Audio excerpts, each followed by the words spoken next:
ফ্রান্সের president Emmanuel Macron প্রকাশ্যে ভারতের প্রধানমন্ত্রী নরেন্দ্র মোদীকে উপেক্ষা করেছেন।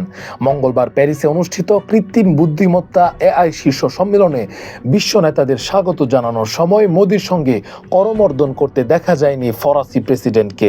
তুরস্কের সংবাদ মাধ্যম আনাদোলো নিউজের এক প্রতিবেদনে এই ঘটনা উঠে এসেছে। সোশ্যাল মিডিয়ায় ছড়িয়ে পড়া ভিডিওতে দেখা যায় মার্কিন ভাইস প্রেসিডেন্ট জেডি ভ্যান্সের পাশে বসা নরেন্দ্র মোদী করমর্দনের জন্য হাত বাড়িয়ে দেয়, কিন্তু ম্যাক্রো তাকে পুরোপুরি এড়িয়ে যান।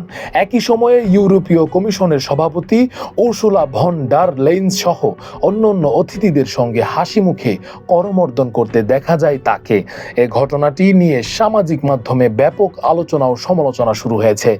বিশ্লেষকদের মতে এটি নিছক ভুল বুঝাবুঝি হতে পারে, তবে অনেকে এটিকে ভারত ফ্রান্স কূটনৈতিক সম্পর্কে চির ধরার ইঙ্গিত হিসেবে দেখছেন।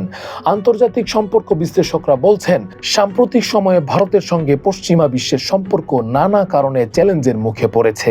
বিশেষ করে ভারতের মানবাধিকার পরিস্থিতি, মিডিয়া স্বাধীনতার সংকট এবং জিওপলিটিক্যাল ইস্যুগুলো নিয়ে পশ্চিমা বিশ্ব ক্রমশ সমালোচনা মুখর। এই ঘটনাটি নিয়ে ভারত বা ফ্রান্স সরকারের পক্ষ থেকে এখনো কোনো আনুষ্ঠানিক প্রতিক্রিয়া আসেনি।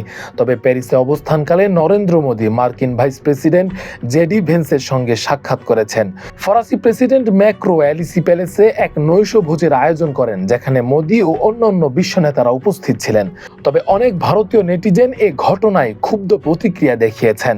কেউ কেউ বলছেন, ভারতের প্রধানমন্ত্রীকে অপমান করে ফ্রান্স কূটনৈতিক সৌজন্যের লঙ্ঘন করেছে। অন্যদিকে কেউ মনে করছেন এটি নিছকই এক অনিচ্ছাকৃত ঘটনা হতে পারে। ভারত ফ্রান্স সম্পর্ক ঐতিহ্যগতভাবে মজবুত হলেও এই সাম্প্রতিক ঘটনায় তার নতুন এক বিতর্কের জন্ম দিয়েছে। এখন দেখার বিষয়, দুই দেশের সরকার কিভাবে এই ঘটনাকে ব্যাখ্যা করে এবং ভবিষ্যতে কূটনৈতিক সম্পর্ক কোন পথে এগোয়। রাকিবুল ইসলাম রইস, ফেস দ্য পিপল।